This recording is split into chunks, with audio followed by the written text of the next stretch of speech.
नमस्कार दोस्तों। स्वागत है आपका हमारे YouTube channel Indian market lens में। तो आज हम बात करने वाले हैं तेजस नेटवर्क के बारे में, जिससे कि एक नई न्यूज़ सामने निकल कर आ रही है। हाल ही में अपडेट किया है, 27 तारीख को कंपनी ने हमें एक नया नोटिफिकेशन दिया है। तो आइए इसके बारे में बात करते हैं। ये नोटिफिकेशन किसके रिगार्डिंग है? ये नोटिफिकेशन रिगार्डिंग है तेजस नेटवर्क को एक नया ऑर्डर मिला है पावरटेल से। पावरटेल क्या है? पावरटेल एक पावर ग्रिड कंपनी की सब्सिडी है और ये एक गवर्नमेंट प्रोजेक्ट है। अब इस सब्जेक्ट पे बात करने से पहले थोड़ा सा हमें इसका बैकग्राउंड समझना होगा। अब जैसे कि हम जानते हैं, तेजस नेटवर्क काफी समय से गिरता आ रहा है और मैं ये मान के चल रहा हूँ कि या तो आप इसमें निवेशक हैं या निवेश करने वाले हैं। कोई ना कोई किसी न किसी लेवल पे फंसा हुआ है। अब सोच ये आ रही है कि क्या ये यहाँ से ऊपर जाएगा या नीचे जाएगा। तो शेयर का भाव तो मार्केट डिसाइड करेगा, लेकिन मार्केट को प्रिडिक्ट करने के लिए हमें कुछ जानकारी होनी जरूरी है। अब जैसे कि आप जानते हैं, मार्केट चलता है सेंटीमेंट पे और न्यूज पे। अब इस कंपनी की न्यूज तो काफी अच्छी आ रही है। तो थोड़ा सा बैकग्राउंड हम समझते हैं कि आखिरकार ये है क्या। पावर टेल को तेजस नेट ने एक बड़ा ऑर्डर दिया है। ये ऑर्डर पेन इंडिया का है और यहाँ पर DWDN नेटवर्क क्षमता बढ़ाने के बारे में बताया गया है। तो आइए इसके बारे में देखते हैं। डेटा सेंटर, जैसे कि आप जान रहे हैं, आज की तारीख में इंडिया में हर कंपनी, एयरटेल, जियो, इनको डेटा की काफी जरूरत होती है। और डेटा के लिए क्या है कि ये हाई स्पीड डेटा की तरफ जा रहे हैं।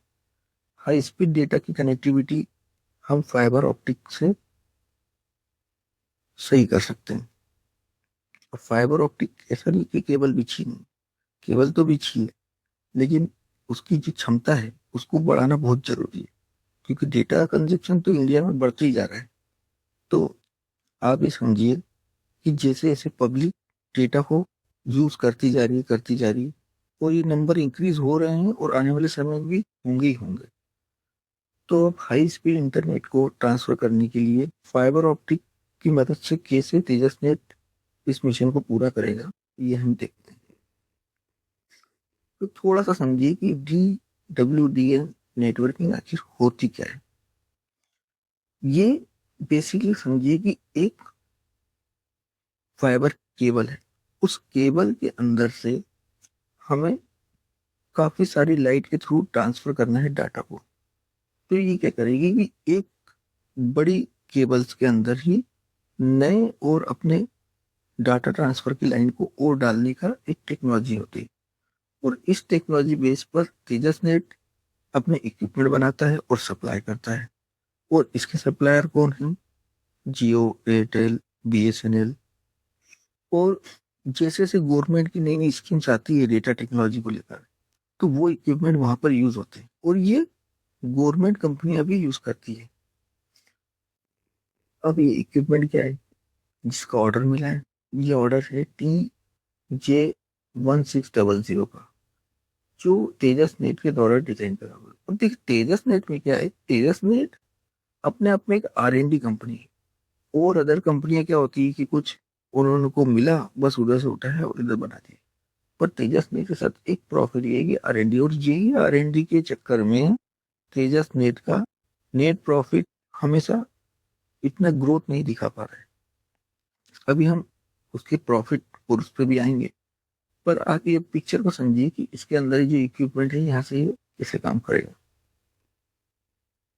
अब ये जो इक्विपमेंट है ये किसके ऊपर काम करता है? ये होता है एलियन वेब टेक्नोलॉजी के ऊपर। अब एलियन वेब टेक्नोलॉजी क्या होती है? ये एलियन वर्ड वो उस एलियन से कंपेयर मत करिए। अब हम इसको है ना एकदम सरल भाषा में समझते हैं। आप ये समझिए कि एक कंपनी है, उसके पास एक फाइबर लाइन डली, या फिर इसे ऐसा समझिए कि एक कार है जो कि बहुत पुराने मॉडल की है।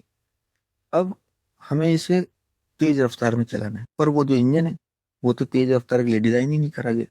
अब या तो हम पूरी कार को फेंके और नई कार लेकर आए, लेकिन इसको तो बहुत खर्चा लग जाएगा, तो ये तो अब हम कर नहीं सकते। तो इसके लिए क्या करा कि वो जो कार है, कार वही है, सिर्फ उसका इंजन बदल देंगे। अगर इंजन बदल दिया हमने तो उसके अंदर स्पीड बढ़ जाएगी, जो नई टेक्नोलॉजी का इंजन है। बस वही काम कर रहा है तेजस नीट ने अपना ये इक्विपमेंट बनाकर। और ये जो ऑर्डर मिला है उसके बारे में जो भी प्रेस रिलीज करा है तेजस नीट ने, ये हमारे सामने है। अब आते हैं इसके लेवल पे, जिसके लिए हर कोई परेशान है, शॉर्ट टर्म में क्या है, लॉन्ग टर्म में क्या है। देखिए लेवल्स का तो क्या है, लेवल तो बनते और बिगड़ते रहते हैं। अब जिसने एंट्री कर रखी है वो कहीं से प्रॉफिट में निकलना चाहता है या कोई नई एंट्री लेना चाहता है, तो इसके लिए लेवल्स भी देख लेते हैं।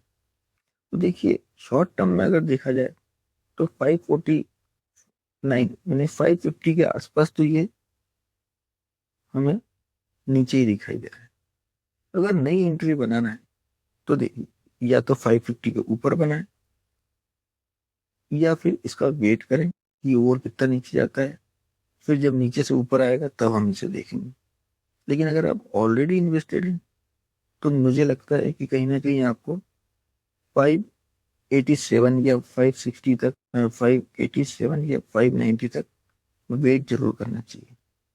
क्योंकि क्या है ना, ये एक छोटी कंपनी के रूप में आती है, इसका मार्केट कैप ज्यादा बड़ा नहीं है, लेकिन जब ये बनाएगा तो इतनी तेजी से चलेगा कि पुरानी कई दिनों की कैंडल, 2 महीनों की कैंडल भी खा जाता है। जिसने पीछे करके दिखाया हुआ है, ऐसा नहीं कि अभी पहली बार होगा। अब बात घूम फिर के आ जाती है कि इसका भाव बढ़ता क्यों नहीं है। सब कुछ अच्छा है, टाटा ग्रुप की कंपनी है, फिर भी भाव क्यों नहीं बढ़ रहा है। तो इसका कहीं ना कहीं हमें देखना पड़ेगा कि साहब, ये है 60 के पीई का शेयर अभी। 60 के पीई में आपको पीई का एक्सपेंशन तो मिल चुका है। अब हमें देखना क्या है इसमें। देखिए घूम फिर के बाद भाव में जो आती है ना, वो आती है कहाँ, यहाँ पर ईपीएस में। ये जो ईपीएस है ना, ये इस क्वार्टर भी बढ़ नहीं पाया है। पिछली बार मार्च 2025 में भी देखिए -4, जून में भी -10, और अब सितंबर का भी -17। तो जब तक ये नंबर नहीं बदलेगा तब तक भाव बढ़ने में दिक्कत बहुत जाएगी। अब पी एक्सपांशन, आप सोचिए कि ईपीएस की ग्रोथ में और पी एक्सपांशन हो जाए, ऐसा होने में हो तो सकता है, लेकिन काफी मुश्किल जाती है। अब जिस तरीके से इसको नए ऑर्डर मिल रहे हैं, पुराने बीएसएनएल के हैं और उनका भी कुछ बचा कुचा है, वहां से अर्निंग बची है, कुछ चाइना का माल आया नहीं है अभी तक। पिछली रिपोर्ट में इन्होंने अर्निंग कॉल वगैरह में बताया है। तो सेम की सेम चीज पिछले क्वार्टर में भी कही थी, इस क्वार्टर में भी कही थी। तो ईपीएस ग्रोथ बहुत जरूरी है। अब हम आगे चल के देखते हैं कि इसमें एक चीज और खास है देखने के लिए। वो खास क्या है कि हमें इस कंपनी के अंदर इन्वेस्टेड हैं अगर ऑलरेडी, या नई इन्वेस्टमेंट कर रहा है, तो हमें कुछ चीजों को बहुत ध्यान से देखना चाहिए। ईपीएस तो हमारा गया, अब ईपीएस तो नेगेटिव हो चुका है, लेकिन अभी भी हम इसमें रुके हुए, तो क्यों रुके हैं? क्योंकि हमारे पास एक पॉजिटिव चीज अभी भी है यहाँ पर, और वो क्या है, प्रॉफिट फ्रॉम ऑपरेशन। देखिए प्रॉफिट फ्रॉम ऑपरेशन इस साल इसका बड़ा है, इसी कारण से इसका शेयर का भाव भी इतना भागा था। आप देखिए पहले में प्रॉफिट फ्रॉम ऑपरेशन इस तरीके से डामाडोल था, कभी ऊपर कभी नीचे।